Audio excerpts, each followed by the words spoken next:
24th, 2023 edition of the Urban League Jobs Network Digital Career Success Series, brought to you by the National Urban League. I'm your host, Kenneth L. Johnson, president of the Harlem, New York-based diversity recruitment firm East Coast Executives. If this is your first time joining us, welcome. The Digital Career Success Series, DCSS as we call it, is a professional development series that helps members of the Urban League Young Professional chapters and other diverse job seekers develop new skill sets that will enhance their careers through digital platforms such as webinars, Facebook, and Instagram Live. The goal is to provide an opportunity for professional development right from one's computer. You want more? Visit nuljobsnetwork.com.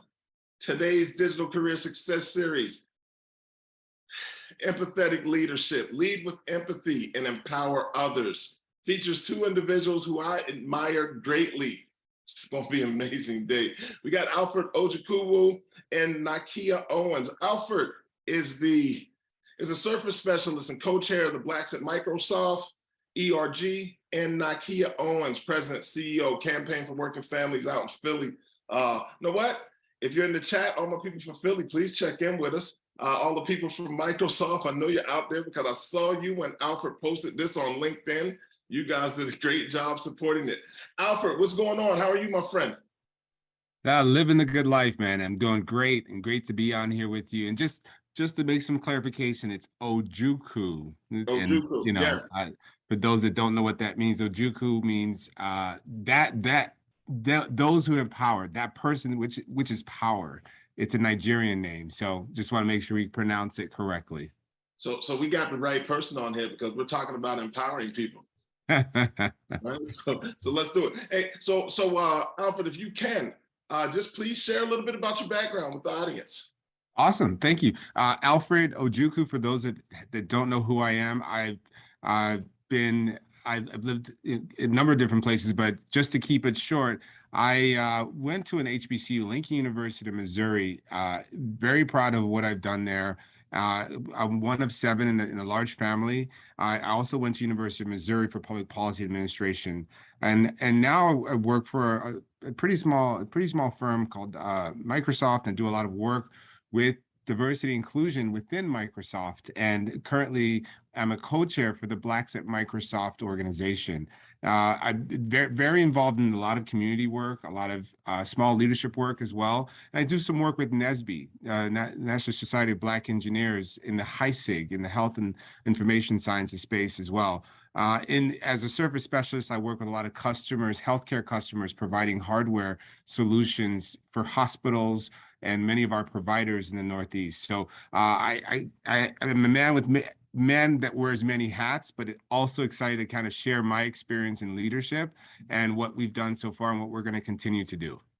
Man, what you continue to do is be a big supporter of all things National Urban League. I know when we checked in, I think this may have been the last time I saw you, the New York Urban League, we were doing a career fair that you pretty much kind of steered and helped us set up there at Microsoft, the offices in Times Square. I think we brought Men to Hearts out that day and did the Digital Career Success Series live from the Microsoft offices. That was amazing, but I know you led the charge to make that happen, so we appreciate you. Yeah, I'll tell you what, BAM and Microsoft, Blacks and Microsoft is affectionately known as BAM. BAM and New York Urban League have a strong relationship, and I'll say that because of the work that we do together, and it doesn't end. It's there all the time, so thank you. We appreciate that support, and we appreciate it from the National Urban League standpoint as well. Nakia Owens, we didn't forget about you. How's everything today? Wonderful, wonderful, wonderfully blessed. So thank you so much for having me. Well, we appreciate you being here and all the work you do as president and CEO of Campaign for Working Families. Why don't you tell our audience a little bit about what you do? Absolutely. So, I'm currently the president and CEO. Well, first, let me back up a little bit. I want to thank Brother Johnson for thinking of me and including me in this opportunity. I don't take for granted when somebody reaches out to you and says, hey, we'd like you to, be a part of this topic or an expert on this topic. So super, super grateful to him. So I just want to start and preference kind of where my position in that regard. So currently president and CEO Campaign for Working Families, just a little bit of stroll in the park, just a little bit I'm born and raised from California, and I grew up in the child welfare foster care system there. At 17, was emancipated from the foster care system and got a one-way ticket. I was blessed by love offering from the church and got a one-way ticket to Howard University in DC. I always tell people, and the rest is history, right? And so I've, along the line, I've had, the fortune of getting my undergrad and master's from Howard University, went on to get my PhD.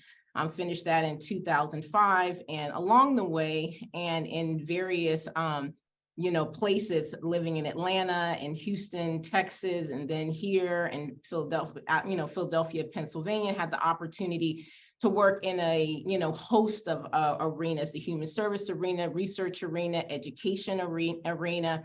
And so had a lot of great opportunities to be in leadership positions and use really my experience and, kind of the path and journey of life that it sends you down as, kind of a reference point in my ability to really exude a level of leadership that connects to the people that I have the fortune of supervising. So I'm super excited to be part of this conversation today. So thank you for having me.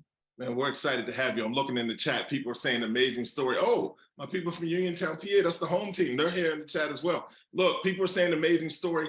One of the things that keeps me connected to you is that story. I can't wait for the book. Nakia had came through when I was hosting the show in Philly, the Career Seeker show on 106.5 FM out there. And she shared her story. If you want to check that out, that is available on YouTube, but it's an amazing story indeed. So we're excited to have you with us. Let's get into it. All right, so we're here today to talk about empathetic leadership. So that is a leader who creates a culture of trust and respect and can strike a balance between the needs of the organization and their staff to generate a sense of belonging and connection among their team members. Now, we've had a brief conversation about this topic in the run through, and you guys were completely amazing in your definitions of what this kind of is to you. So Alfred, if you don't mind, let's just check in and talk about it. Like, what do you view as empathetic leadership? Thank you, Ken. And I'll kind of go backwards a little bit because leadership in itself, the word leadership, really has some level of root. And I'll tell a little bit my story before we get into what I think empathetic leadership is. Growing up, I again, kind of give you kind of background. My father was Nigerian and very much a loud-spoken individual. So we would go to the African meetings and the Nigerian, meetings, and he would be the one that would stand up and speak up and say the things they needed to say. And as a young child, I would think, well, why is he always speaking up? Why can't he just kind of quiet it down? How come his voice is so loud and so booming? And at that point, I didn't understand what that was, and I really kind of contrasted myself from what he did as a leader. He continued on to kind of lead the Nigerian community and get involved in a lot of different programs. And I think later on, what I realized is that there was a level of commanding respect that he built through that ability to kind of project and share his information, and that I later adopted. I tied that in with the idea that people want to feel like they have someone that they trust. People want to feel like they can, believe in someone and have a dream with someone. So empathetic leadership, from a leadership level, I also look at it as I have to be able to understand what the need of the people are. We have to be able to essentially connect with them at a level that is at the heart level, right? And not just the mind, but at the heart, because empathy talks about the idea that you are empathizing with the needs of the people that are looking for it. And, when I think about empathetic leadership, that's the first thing that comes to mind is how do I serve those people that are looking for that support? And I've seen that happen throughout my level of involvement in different leadership roles, from student government to community leadership to team leadership to now worldwide program leadership and community. So all those things sort of culminate in terms of who you are as an empathetic leader.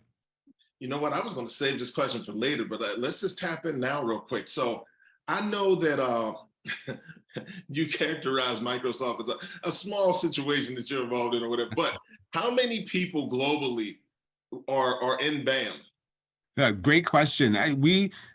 in terms of recognized, we have about 5,800 people in BAM. Now, that is just the people that are aware, and then we continue to reach out to identify people. Again, we have chapters all over the world. We have chapters in Colombia, South Africa. We have chapters in Ireland, really kind of growing. And we work alongside with our partners, AmSoft, Africans at Microsoft, to build that network. And they even have a larger network. But it's about the awareness, and that leadership is where I try to make sure that people are recognized and at least aware that we matter as a community, as a Black community. And that's what I do. And that's what I look forward to being involved with. Man, we appreciate your work. Miss Owens, Dr. Owens, let's go. What's your definition for this topic? Right, absolutely. So very similar really to, really what you've, read here. And I think that at the heart of it, and I know that we'll get into it because I really believe there are the 7 core tenets of what it really means to really be an empathetic leader, right? But I think at the heart of it, to lead, as Brother Alfred said, to lead, someone must want to follow you, right? Someone must want to be guided by you.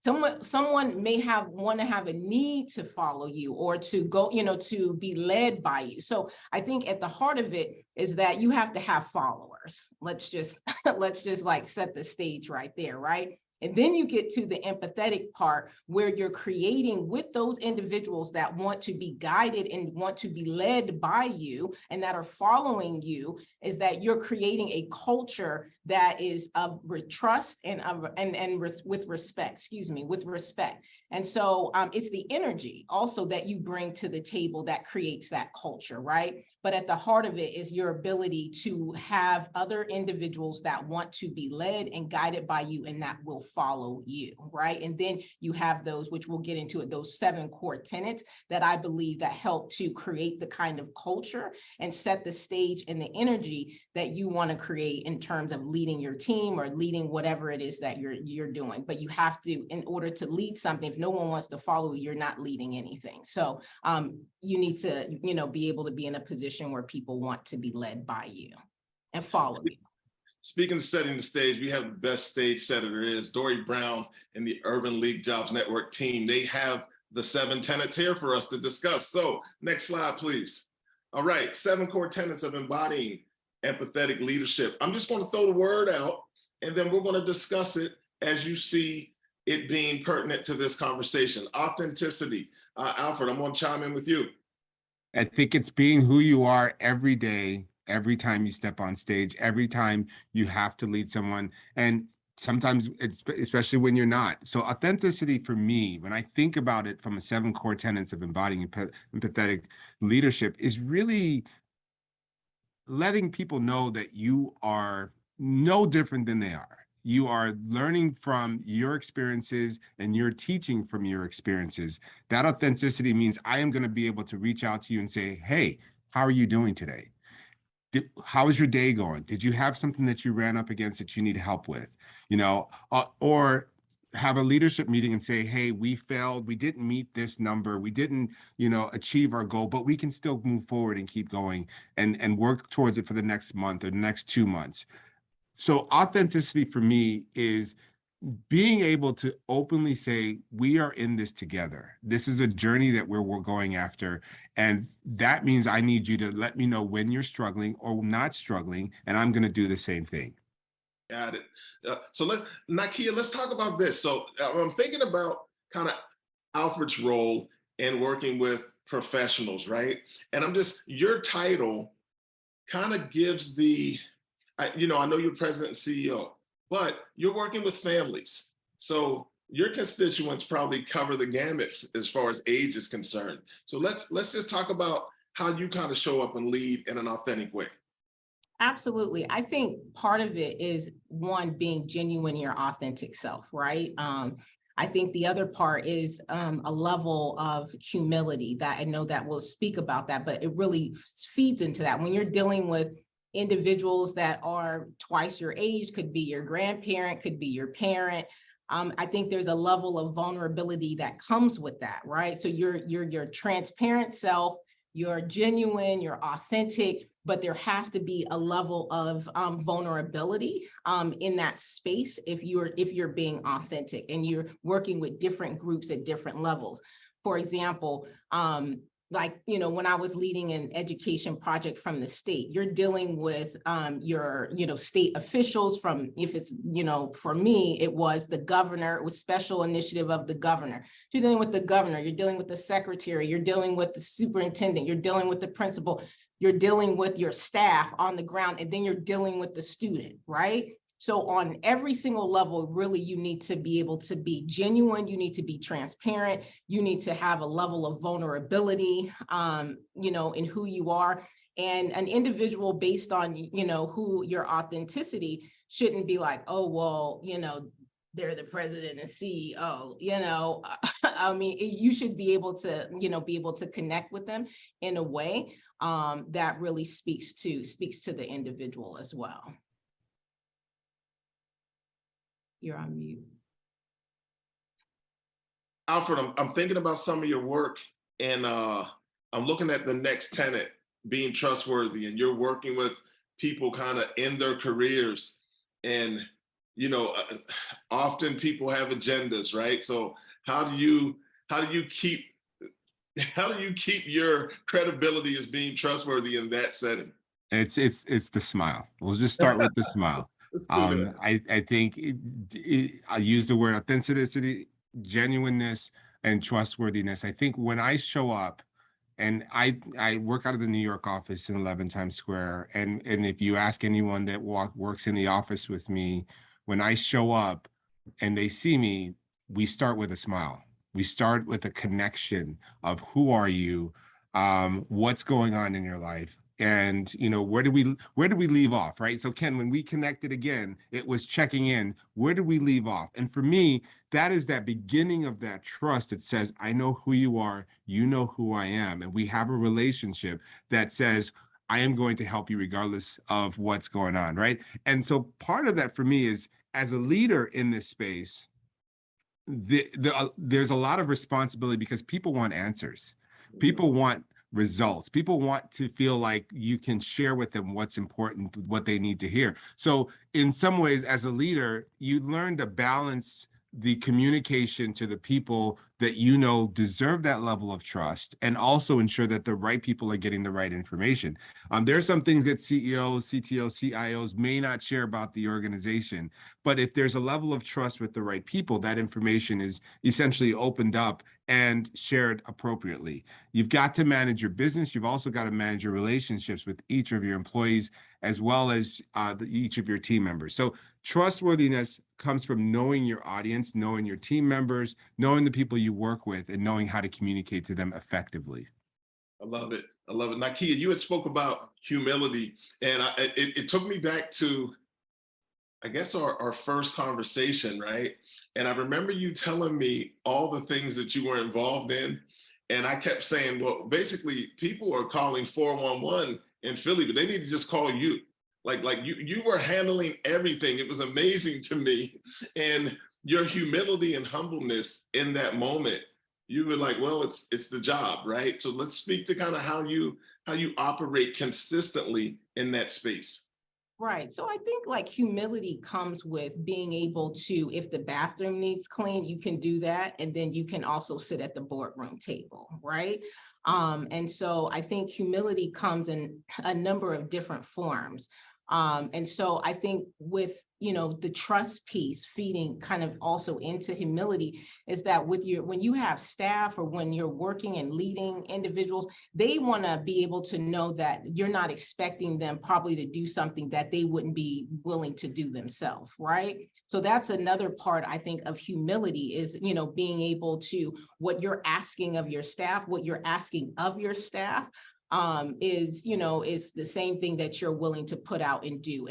And one of the things I'll speak about also a level of, humility or, even trust, being trustworthy or what have you. We're in the midst of hiring some staff, right? So we were interviewing a gentleman and, we're always, when we're interviewing, you need to come package this, that, like the whole nine, and we're grilling you. It's a panel interview.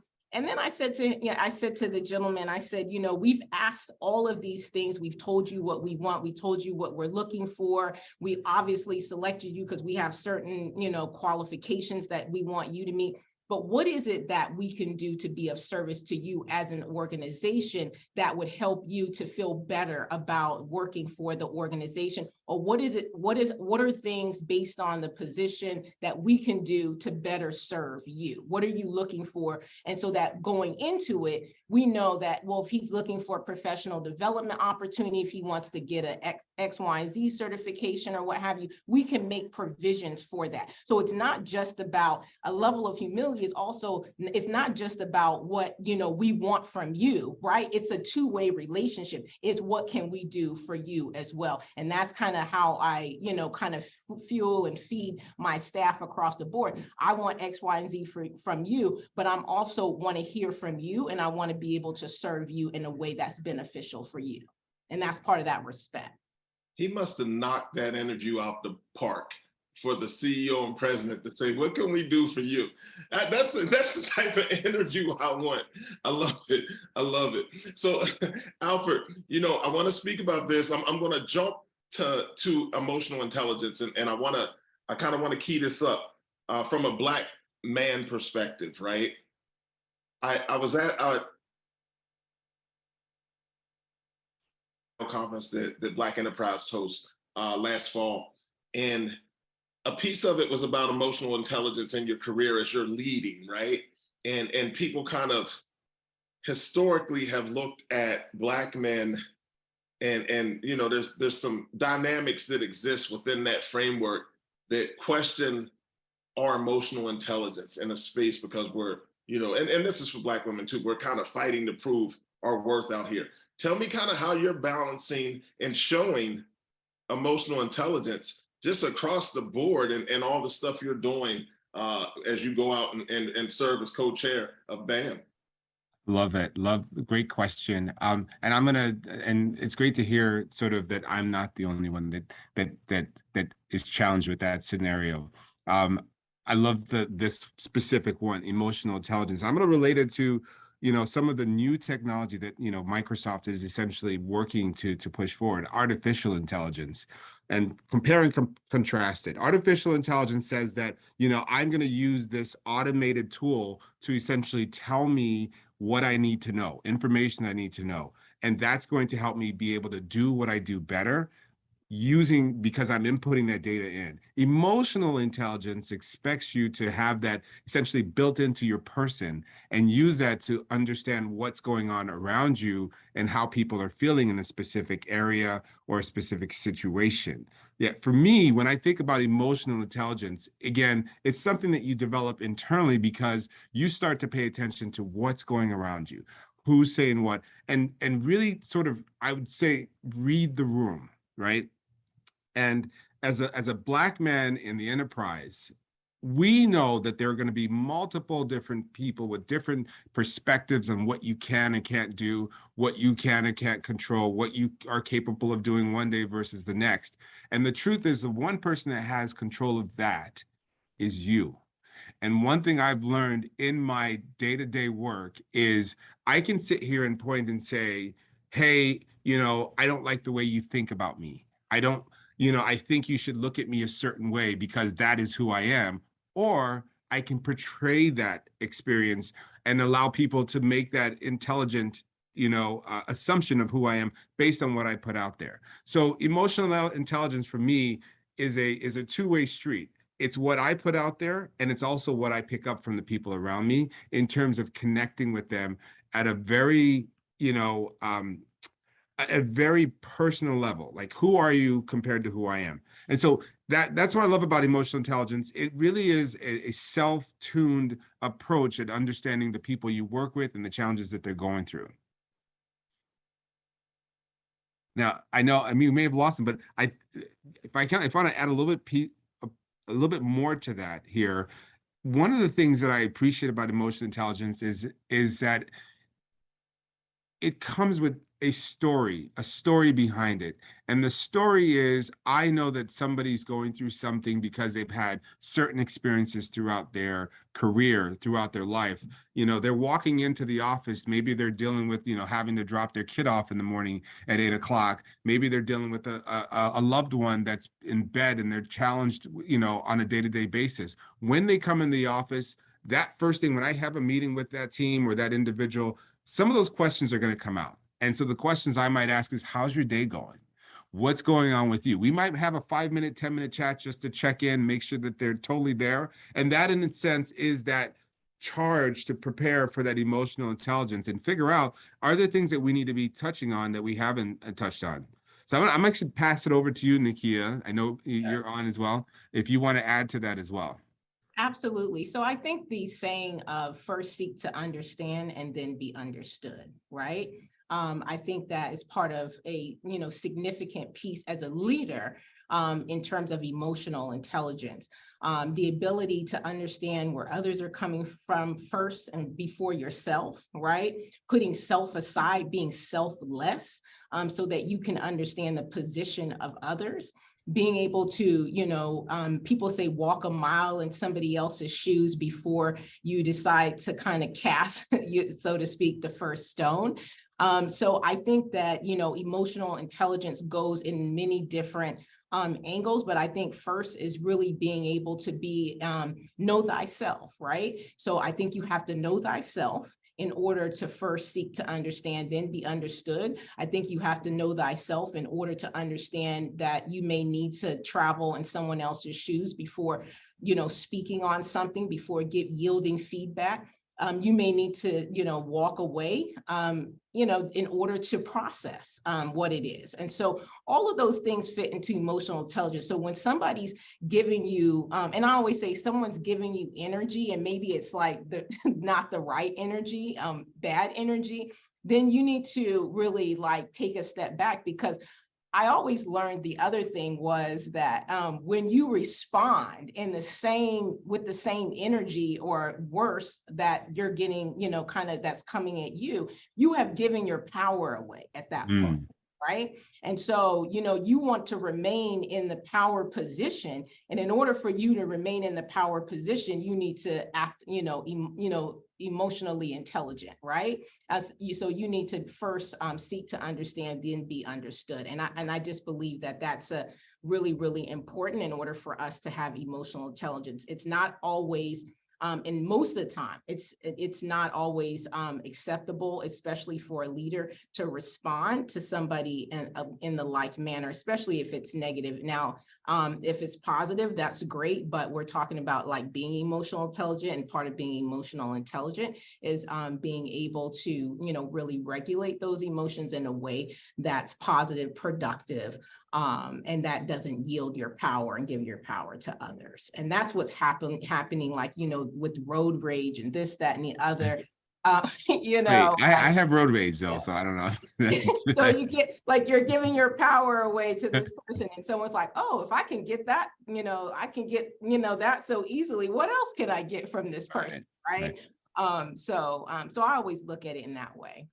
I have an interesting story, and it actually ties into the compassion side too, but also in the emotional intelligence, where this is more of a work scenario. I won't give away too much detail, but there was a scenario where there was a deliverable that was supposed to be provided to a customer. Now, I'm working with a team of folks that are working on that content, making sure that was available for the customer, and for whatever reason, we were going to miss the deadline.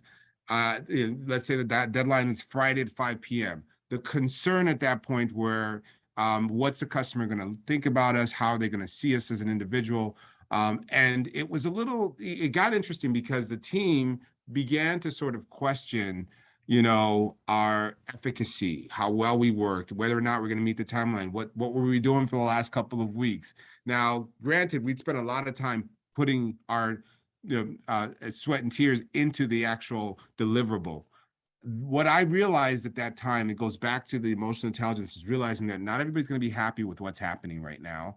But I also had to build in the compassion, right? And making sure that I could say, I understand that this is challenging, but this is the best that we're going to be able to do right now. We have to be able to work together to make sure that what we submit, it meets the customer's expectations. So, from a well-being perspective, that compassion for me kind of kicked in at the right time with the right energy, because I could have been just as upset. I could have been just as frustrated. So as a leader, compassion means understanding that there will be scenarios where you do have to kind of step back and reevaluate a situation to understand what's going on and what you've missed along the way, or understand that not everyone's going to look at it the same way you look at it, right? Not everyone's going to respond the same way you look at a certain situation. So I think compassion is a huge part of a leadership, process, making sure you have that within your list of things to do.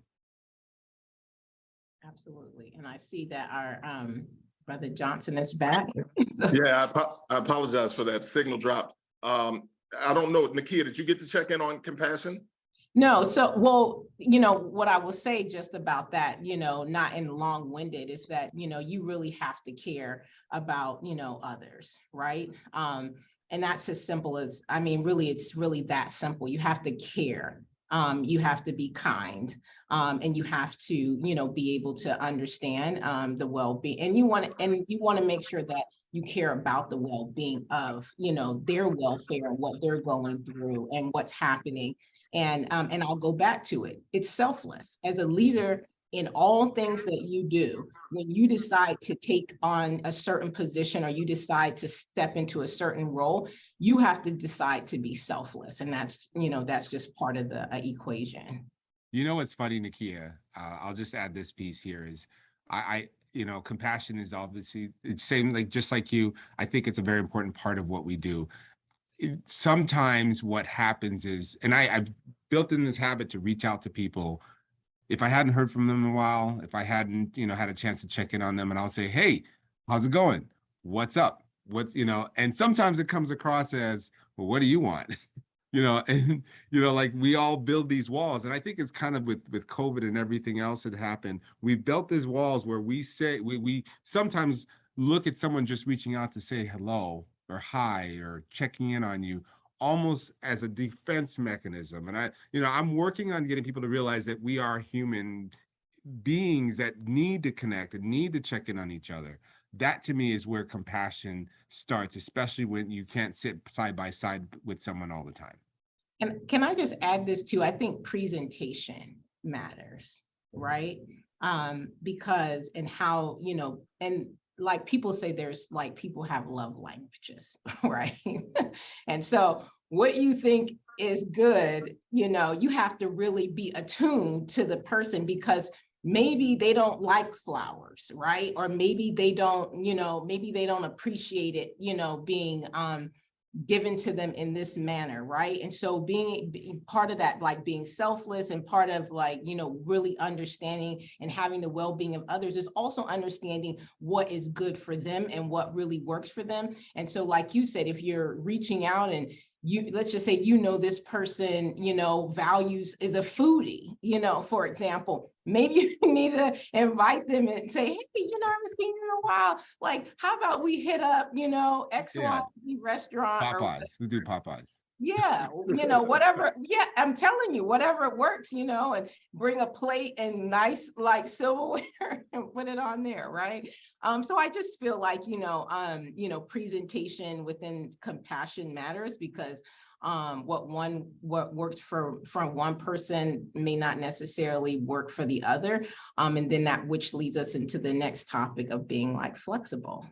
Yeah, I was going to say that kind of, it seems like it runs right to flexibility and people's ability just to kind of meet people where they're at, right? Absolutely. So, this journey of life is not a cookie cutter process in anything, not with educating our children, not with raising our children, if you have children, not with being a mentor or caretaker or sister or brother, or, whatever it is. you have to be flexible. You have to be willing to change. You have to be willing to bend. You have to be willing to pivot here. And so that's just a journey of life. And if you're not flexible and you're not willing to make adjustments, adapt to change or pivot or bend, and sometimes you might need to just break, altogether, right? If you're not willing to do that, it's going to be a real stressful life and hard journey for you. And it's going to be a lot of hard lessons to be learned if you're not flexible.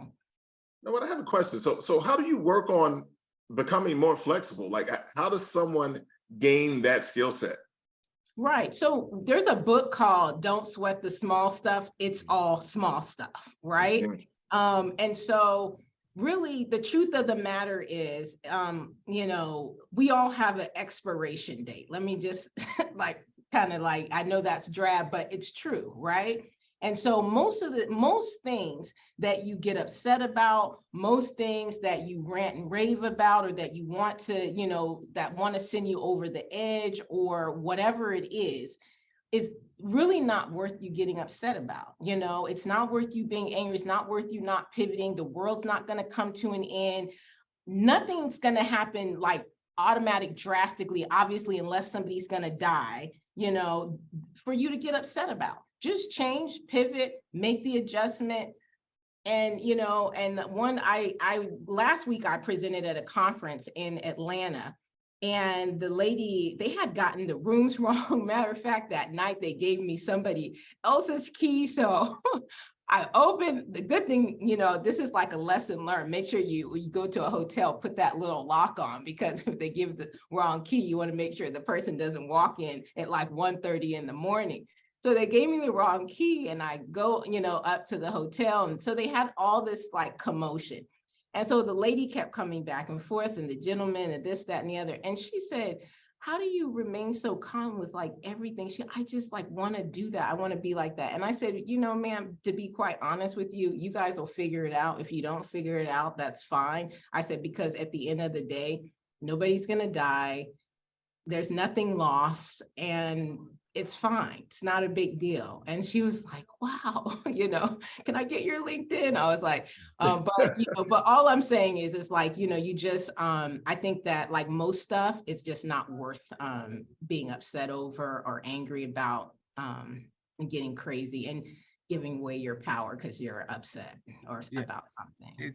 To add to that, Ken and Nakia, I would say, I always, just to tie that in, I say to myself, nobody wants to fail knowingly. No one wants to fail. Everybody wants to succeed. Everybody wants to figure it out.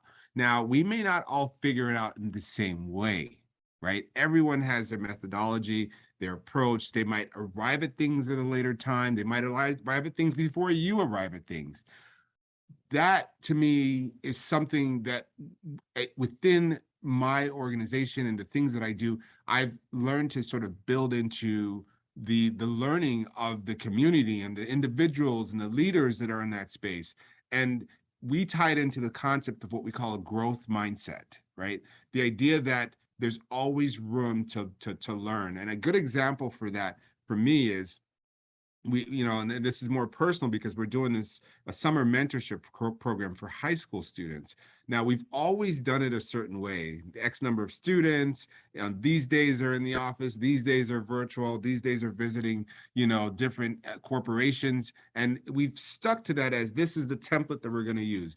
Now, as we mature as an organization, different people within the organization, different groups and different, I'll use the word chapters, are interested in positioning it in a way that's more effective for those leaders.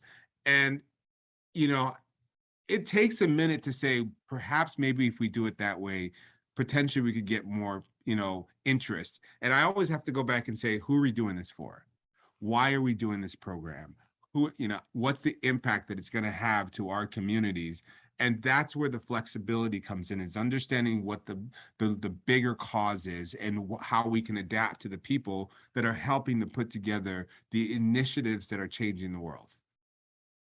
Wow. You took us right to active listening, right? It sounds like you're listening to kind of what's needed in that space, even if it's different from the way you've done it in the past. Is that accurate? Yeah, you mean, yes, I had to adjust to the fact that doing it's okay for things to change. And that's where you go from flexibility to active listening. And that really comes back to saying, hey, what do you want to do? Now tell me how you'd like to implement it. What are the benefits? What are the challenges? You know, what is the long-term outcome? And so that active listening sort of takes place of the rigid listening of, oh no, this is how we've always done it. This is what we're going to do. And this actually comes in very important as we bring in some of the leaders, the younger leaders that are stepping into these roles, who have different ways of doing things, different ways of thinking of programs, different ways of reaching other members, and being able to understand that perhaps the way we've done it for 10 years, 15 years may be not the most, fundamental way to drive it. And so I love the fact that active listening creates more room for growth, creates more room for more leaders, creates more room for activism within the communities that I work in. And that's what I love about it. Wow, amazing. I want to get to this last slide here before we jump into Q&A. And I believe it's Leading While Black. And both of you are doing an amazing job leading very diverse groups of people. And I just kind of want to speak to, I guess, I don't want to say the pressures of that, but the things that come along with leading while Black. And I really want to speak to how we can help individuals in our audience, adjust and be successful in that. So Nakia, I'd like to start with you. Absolutely. So I think that, one is that you have to be ever so mindful of the position and place in which you sit in, right? I think that you have to understand what you might be up against as a leader, as a Black leader, really specifically. And I think it's about, production, how you show up, your presentation, all of those things, all the things that we talked about, your emotional intelligence, active listening, are you respectful, are you trustworthy? And then at the end of the day, like, first it's like, are you educated, highly educated? And then does your articulation match your education? Does your presentation then match the articulation? And then after you get through all of like those things, then it's like, did you do the job? And then did you do above and beyond, what you should have done, right? And so I think all of those things kind of play a role, kind of in your mind as you're leading, because you don't get the same breaks. You don't get to come in and perform at a level than your white peer. And that's just the reality. You're not going to get the same kind of break that they might get. They may be hired. You may have to come in the door with a PhD, JD, MD, and PhD, plus another master's degree, this, that, and the third.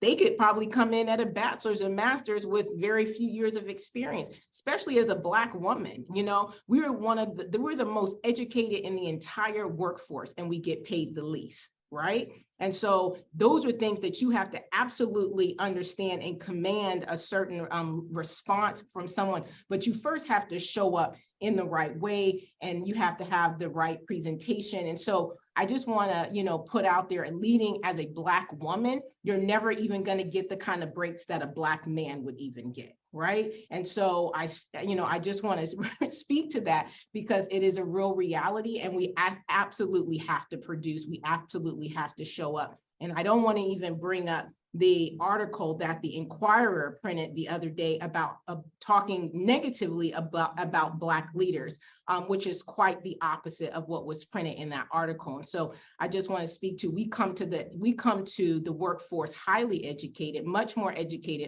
experienced, and we need to show up in a way, and we have to produce, and those are things that you have to keep at the really top of mind when you're doing things, and then how you address and how you carry out all 7 tenets that we just talked about. Wow, that's a lot to unpackage there, and all factual. Alfred, you want to chime in, my friend? Yeah, no, Nakia, absolutely. I love the way you eloquently shared that, and I'll add to what she's shared with you all.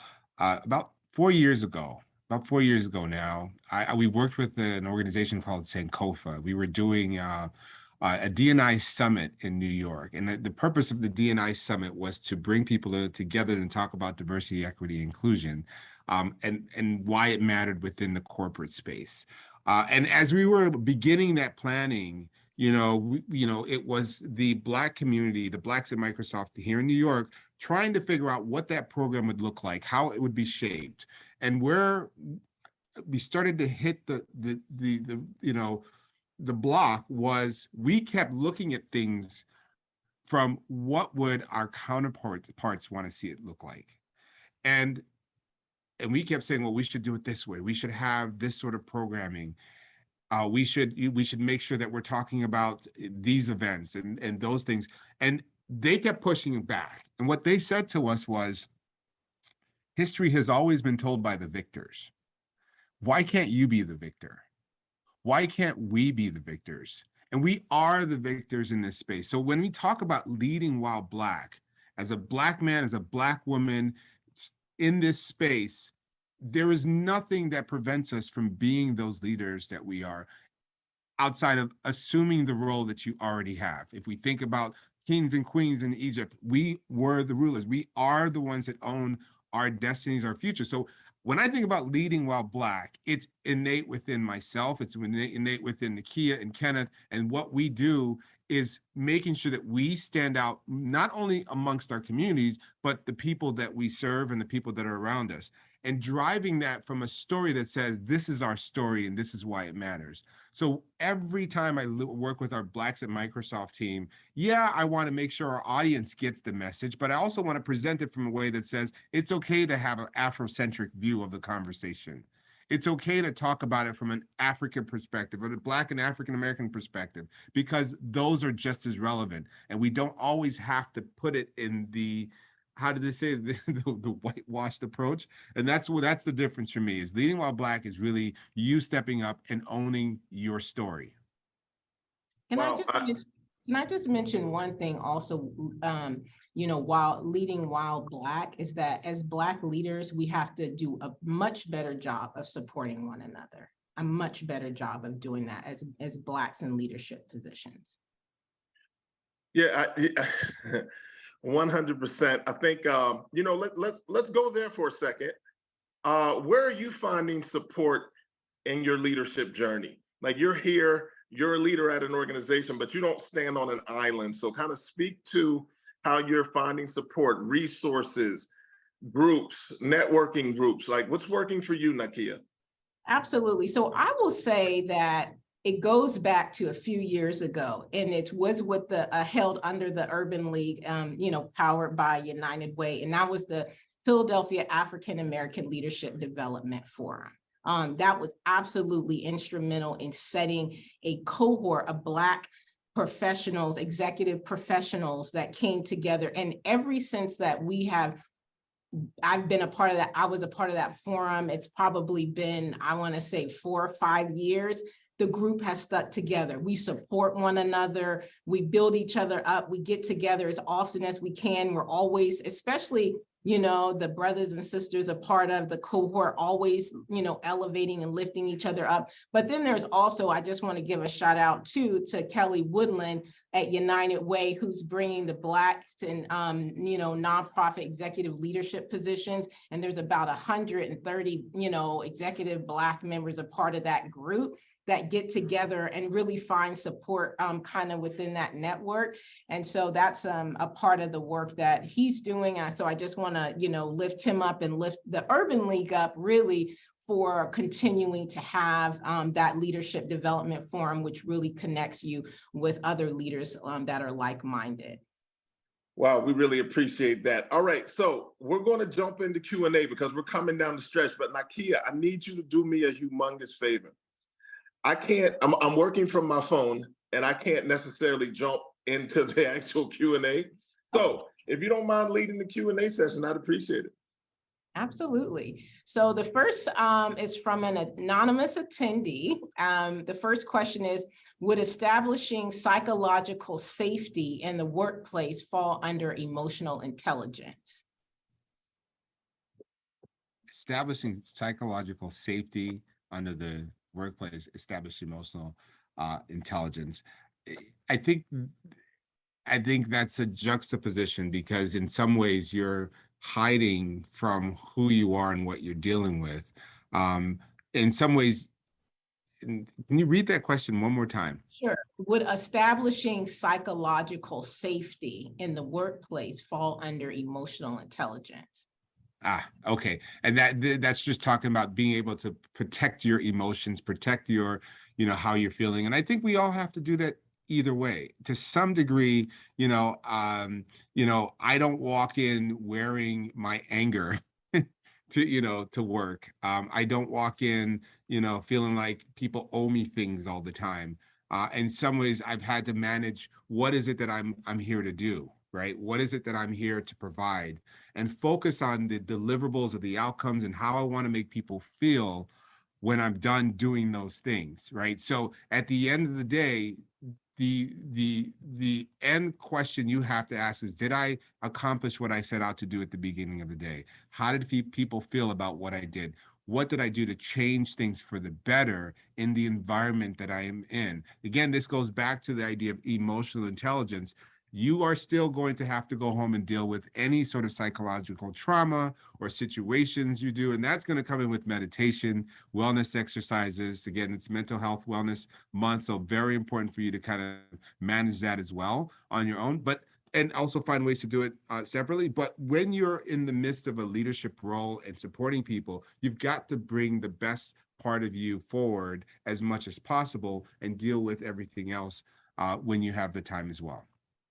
And I would just say to that question that it wouldn't for me fall under emotional intelligence, I was a counselor for 10 years.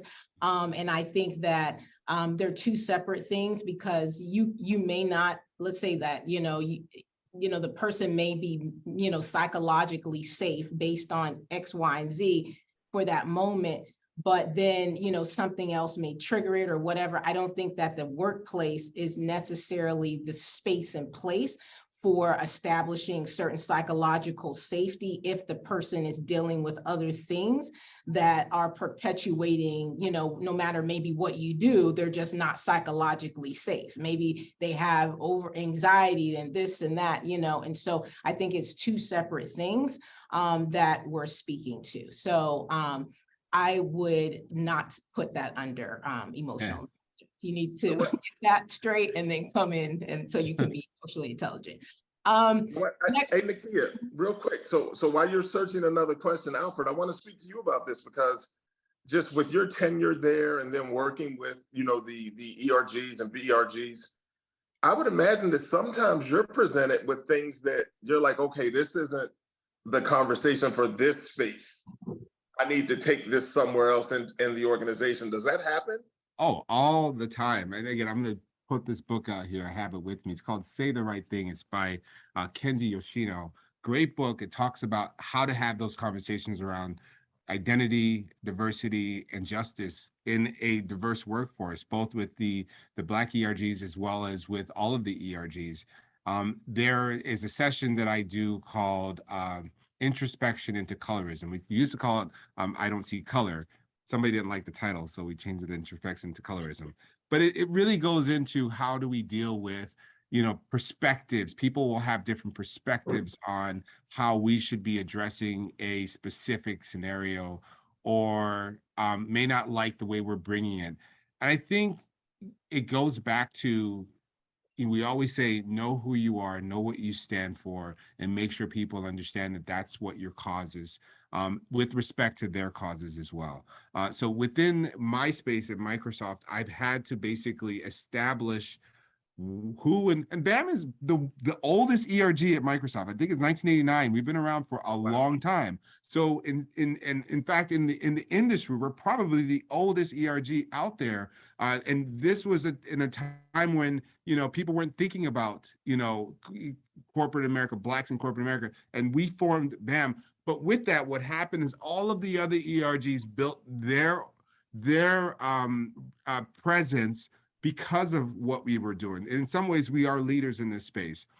And with that comes the respect that this is what we want to do. We're in here to bring change and drive change within the organizations and make sure that people see the value that we bring at any point in time. Wow, I appreciate that. I hope that we brought value to our attendees today.